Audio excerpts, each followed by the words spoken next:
As always, Ted, kick us off. Who do you have as your winner of the week?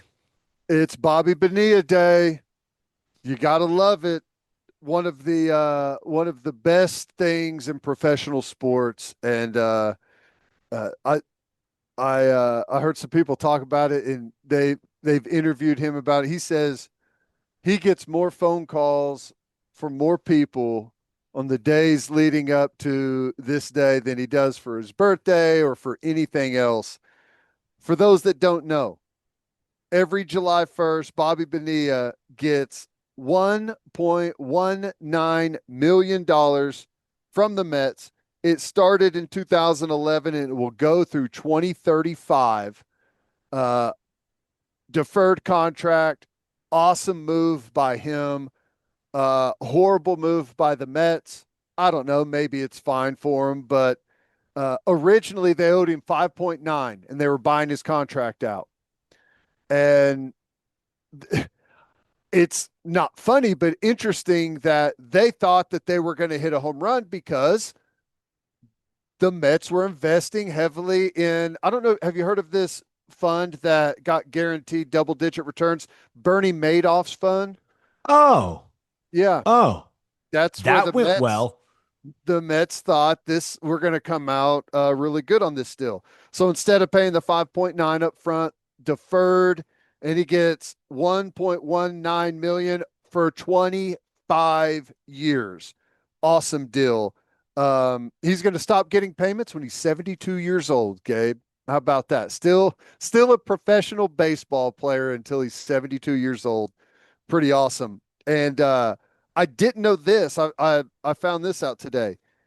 He's got another deferred contract. He has another contract with the Mets and the Orioles that pays him 500K a year. It started in 2004, 25 years through 2029. How about that? What? There Yeah, does he get it all in the same day, or is it different I days? I didn't see whenever that one gets paid, but the guy makes $1.6 million a year.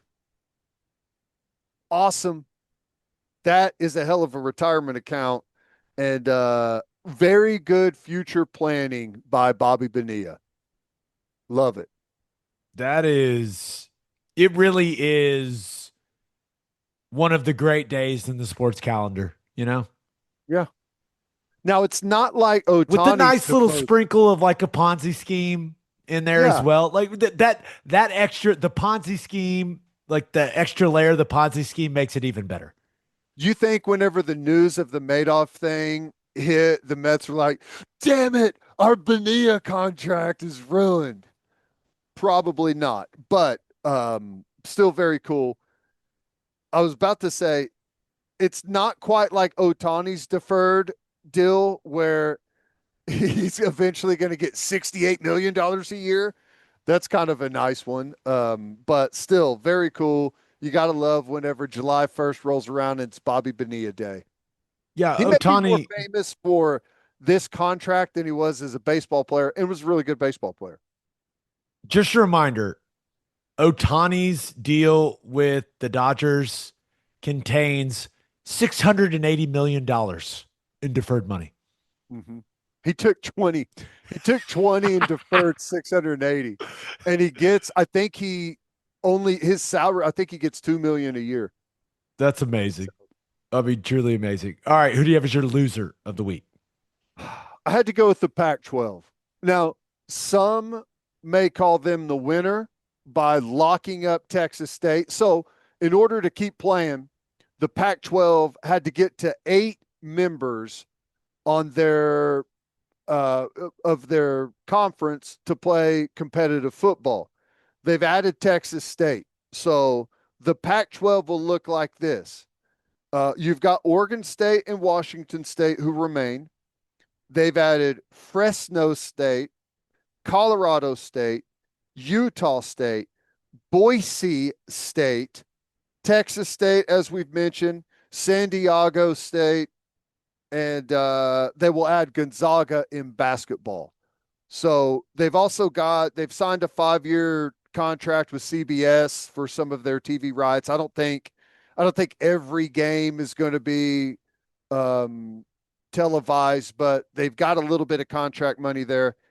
It's just crazy, dude. The Pac-12, Oregon, 1 seed overall this year in the playoff. Washington played in a national championship. USC won 10 games 2 years ago, and that's a big draw, big name. Arizona State went to the playoff. Arizona had a hell of a team 2 years ago whenever we played them in the Alamo Bowl.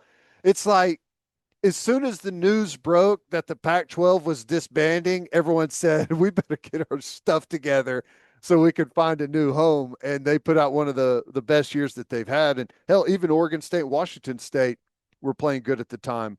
But it's crazy that the Pac-12 is now basically the Mountain West. How how long do you think it would take if you went to someone that is a college football fan? How many guesses do you think your average college football fan, how many guesses do you think it would take to name all of the current members of the Pac-12 30. after Texas State has joined? 30 guesses to get the 8 members. That seems fair, right? Yeah. I probably 15 guesses and then give up, maybe. I don't know. But because it's not like now that they've got their set group, like it's going to all of a sudden become relevant again. It's not going to be. It's in the far off distance. No one's going to be paying attention to it. I mean, that was why the Pac-12 imploded. Nobody watched football out there. They couldn't get TV contract and couldn't get any money to keep the contract to keep the conference competitive, and their big teams bailed for greener pastures. So I would say the average college football fan may never know who's in the Pac-12. Boise State, Colorado State, Fresno State, Gonzaga, non-football, Oregon State, San Diego State, Texas State, Utah State, Washington State. I just read those off just to try to help myself remember them. I know you already read that list off, but I'm just trying to commit them to memory in case I don't know why anyone would ask me who's in the Pac-12 currently, but I'm just going to try to memorize it. All state schools. Just try and start there. Everything's a state. You're Except for right. Other Gonzaga. than Gonzaga. So for football, yeah, everyone's a state. Yeah. Nice. That's Interesting. a great little helpful trick. Mm-hmm. So you've got 8 football schools, 9 total if you count Gonzaga. That's how I understand it. I think there's still like thoughts, and they're pursuing some other basketball schools to join in, but I'm not sure about that. Texas State is in San Marcos. So it's like I know. now they're in the Pac-12. This is getting ridiculous. It's crazy. Yeah, and I was reading, I think they're like a top 30 undergrad enrollment. It's huge. It's like Yeah. 40,000 students. It's huge. Yeah. Big school. Congratulations to Texas State. I was like, but like just think about that though. It what they were in the Sun Belt, so I mean, it's definitely better. How much can they be getting paid for all? I mean, that's going to be an expensive travel receipt every single year for sports. I have to assume that Texas State's leadership crunched the numbers and they're making the fiscally responsible decision. But it does feel like the Pac-12 needs Texas State more than Texas State needs the Pac-12. Yeah, and here's the thing, it's like, and I could be completely wrong, but that's just how it feels to me. It allows them to go, State. yeah, we're in Texas. Awesome. Well, Texas State, you got a big school right in the middle of the state. Let's go play football all the way out on the West Coast. Who the hell in Texas, where there's a billion football players every year, who wants to go play football all the way out there? I don't know. Maybe a bunch of guys do, but seemed odd. You're right. Financially, it had to make sense for them, or else they wouldn't have done it. But I don't know. It's like, oh, we get to join the Pac-12. Yeah, not really. You're joining a conference called the Pac-12. It ain't the Pac-12 with USC and Oregon and UCLA. Totally different. They're just signing up for the TV check, right? I mean, that's it. That's the only explanation. Because other than that, it don't make no sense. Nope. Congrats, Texas State. Go win the thing. I wonder how their fans feel about that. Well, probably don't care. I would guess that they don't take a huge traveling contingent wherever they go currently. So, I mean, but maybe they get a chance to see more televised games. I don't know. It's a good question. Don't have an answer. I got no clue. All right, let's get to my winner and loser.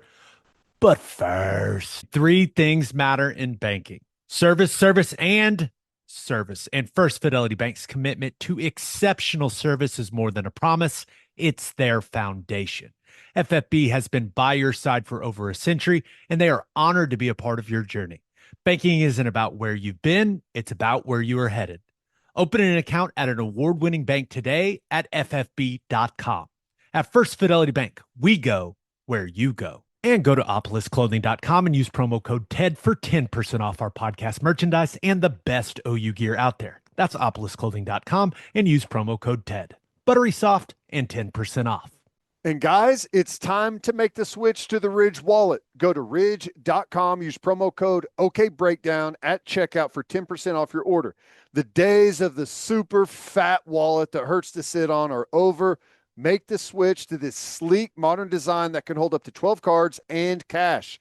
Love this little elastic band thingy on it that holds all your cash in. And Ridge has over 50 colors and styles to choose from. Ridge has free shipping, a 99-day risk-free trial, and a lifetime warranty on all their products. This is literally the last wallet you'll ever have to buy. Ridge wallets have the RFID blocking technology that keeps you safe from all the digital pickpocketers out there. And you get 10% off at ridge.com when you use code OKBreakdown at checkout. That's ridge.com, code OKBreakdown for 10% off. And after you purchase, they'll ask you where you heard about them. Please support our show and tell them that our show sent you. For my winner of the week, give me the Denver Nuggets. Okay. A lot going on with NBA free agency right now. A lot of movement. But the Nuggets traded Michael Porter Jr. and an unprotected 2032 first-round pick for Cam Johnson. MPJ making like $17 million more than Cam Johnson. So I guess it also gets them under the luxury tax, allows them to use, one of those mid-level exceptions that I feel like everyone is using now with the new rules. But I kind of just think it makes them a better team. They also went out and got Valanciunas. They're bringing back Bruce Brown on a 1-year deal, who played a huge role in that championship that they won. I don't know, man. I've never been a big Michael Porter Jr. fan because of his inability to defend. And I just feel like Cam Johnson's an overall better player. He's cheaper. I just feel like he's gonna play well with Jokic. I don't know. I like the moves that they've made since free agency started, Ted. Yeah, I do too.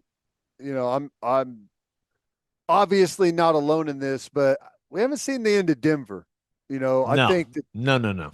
They are going to continue to be really, really good. I'm sure they're going to continue to tinker with that roster, get the right fit, and they'll be geared up for another really good year and a good run at it next year.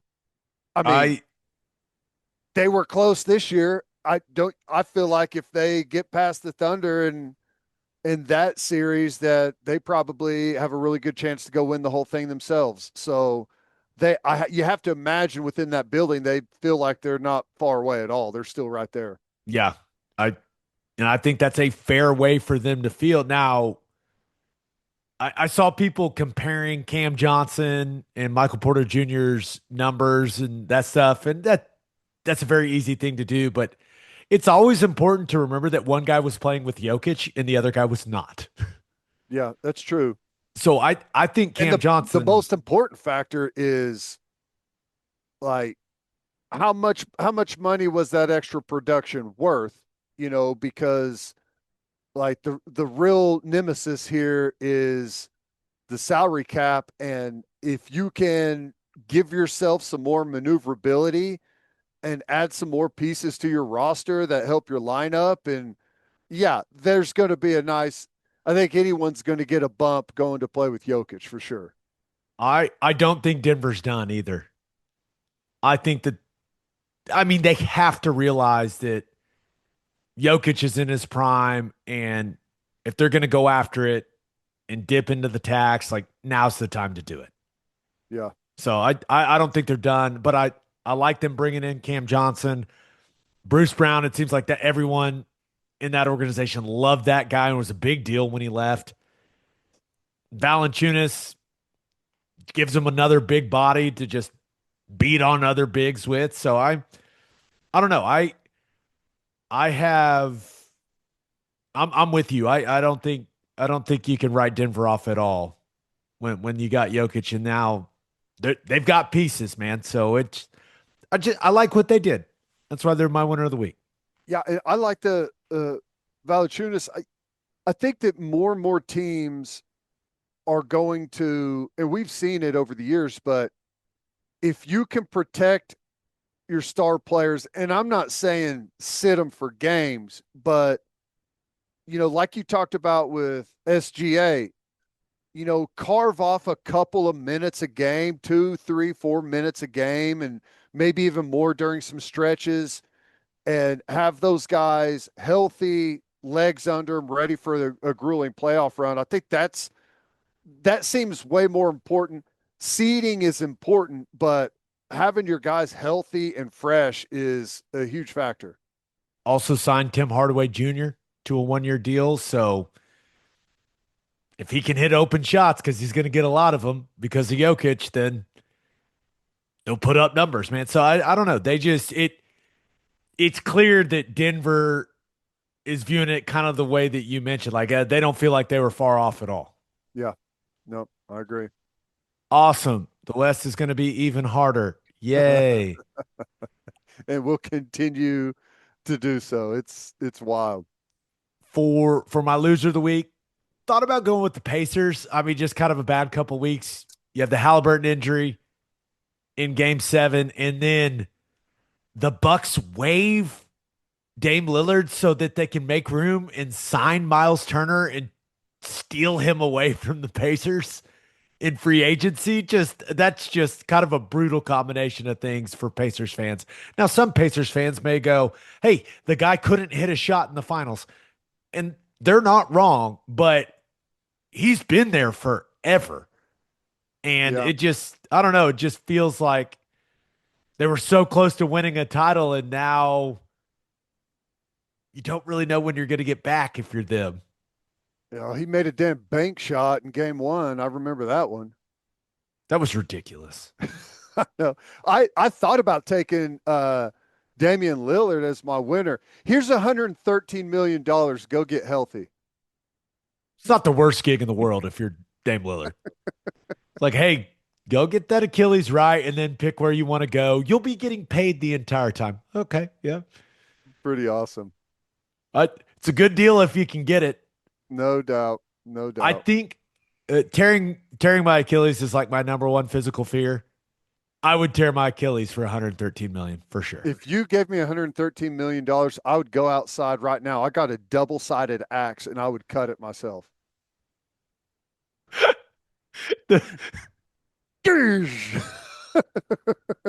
I 100% believe you. You know, I feel like that might hurt less and be like easier on me than doing it in a game or something. I You don't know. Maybe that's wrong. you'd have to heal the wound as well, so Yeah. that may take some extra time. But same principle, right? If you're just clipping the Achilles, Yeah. you're just clipping the Achilles, I suppose. The doc would be like, yeah, it's a nice clean tear. Nice. That was good technique, Ted. My The loser of the week, though. standing block chop. Oh my gosh. My loser of the week, though. Malik Beasley. Have you seen this stuff? Yeah. This is a guy. He made 319 threes in the regular season this year. Whew. Anthony Edwards had 320. He made more threes than anyone else but one guy in the league and shot nearly 42% from three doing it for the Pistons. He was a huge part of their team coming off the bench. Just a fantastic year shooting the ball. And the timing was good because he was on a 1-year deal there in Detroit. And it was like, all right, Malik Beasley's going to get paid. And oh boy, reports that he is part of a federal gambling investigation that started well over a year ago, I guess, looking into unusual betting activity on some of his props. And now he's being sued by Hassan Sports Management for not repaying a $650,000 cash advance they gave him. Ted, this is a Well, guy that's made nearly $60 million playing basketball. Not good. no, that is definitely not good. And I I'm no expert in this world, but I'll offer some advice for those that are anyways.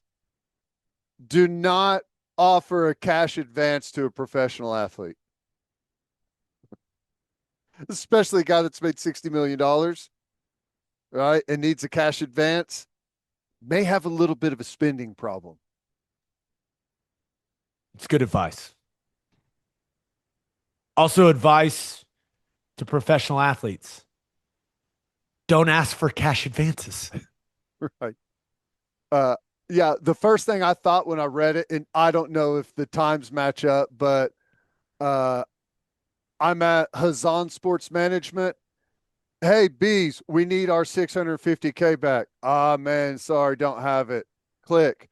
Hello, FBI. This is Hazan Sports Management. You may want to look into Beasley's prop bets in some of his games.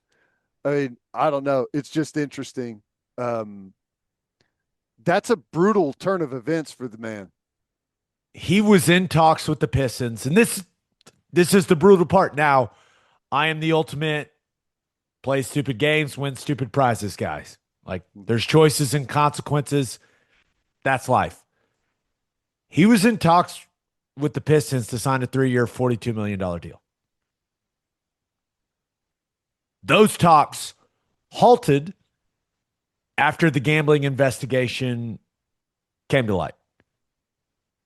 And today, the Pistons signed Duncan Robinson to a 3-year, $48 million deal that I believe would have been Malik Beasley's deal. And I think Duncan Robinson signing that deal means there's no longer a deal for Malik Beasley in Detroit. Yeah. And I'm guessing no one in the NBA wants to touch this guy with all this stuff going on, even though he can shoot the absolute heck out of it. Yeah. As soon as there's any type of like uh judgment or whatever happens in this investigation, there's a lot of teams that need a guy that can make 323s in the season. So if he can continue that, he could maybe able to find his way on a team. But my goodness, it's time to rethink some spending habits and perhaps find a different hobby. You know, Uh, you can't do something that puts your earning power in jeopardy whenever you have a chance to make. I mean, what's that? damn near $15 million a year. Uh, you can't put that in jeopardy by crazy bets. And I don't know. Maybe there's nothing to it. We'll see how it all turns up. But did you see that Gary Payton Jr. clip that was on Twitter today? Yeah.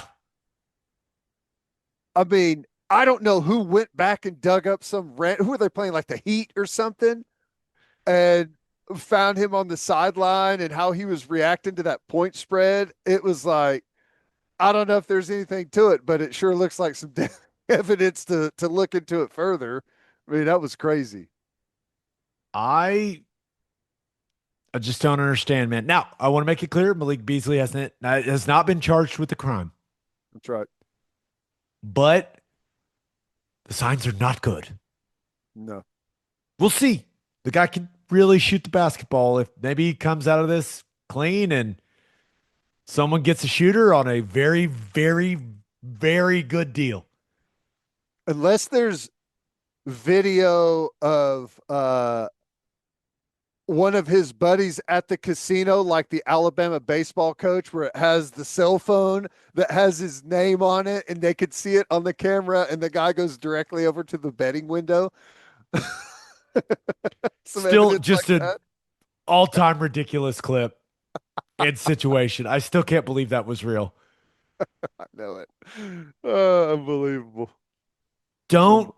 If you're a professional athlete, just don't do a bunch of the betting stuff. Just don't do it. Mm-mm. I don't know. But hey, it was probably a really bad day for Malik Beasley. That's why he's my loser of the week. Yeah.